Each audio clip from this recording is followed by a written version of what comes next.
તાત્કાલિક ગુજરાત પોલીસનો staff civil ડ્રેસમાં ત્યાં પહોંચી ગયો અને એ 17 વર્ષના છોકરાને અરેસ્ટ કર્યો. હવે શું કામ અરેસ્ટ કર્યો એ સમજાતું નથી. આ ઘટના લગભગ મને 1 વાગ્યાની આસપાસ ખબર પડી કે એને અરેસ્ટ કર્યો છે. મેં બહુ તપાસ કરી પણ ક્યાંય એને શા માટે અરેસ્ટ કરવામાં આવ્યો છે જો પોલીસ તંત્ર કે આપણું સરકારી તંત્ર ક્યાંય એવો ઉલ્લેખ નથી કરતું.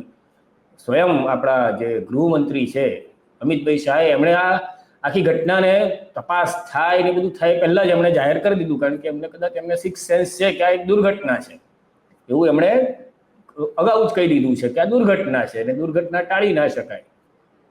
હવે જો આ દુર્ઘટના હોય એવું સરકાર પોતે જ ગૃહમંત્રી માનતા હોય તો પછી આ 17 વર્ષના છોકરાને જેની વાતો જોતા પ્રથમ દ્રષ્ટિએ તો એવું લાગતું નથી કે એના કોઈ બહુ મોટા આતંકવાદી સંગઠન સાથે કોઈક રીતે સંકળાયેલો હોય. એને આ રીતે લઈ જઈને પોલીસ એટલે શું સાબિત કરવા માંગે છે એ સમજાતું નથી.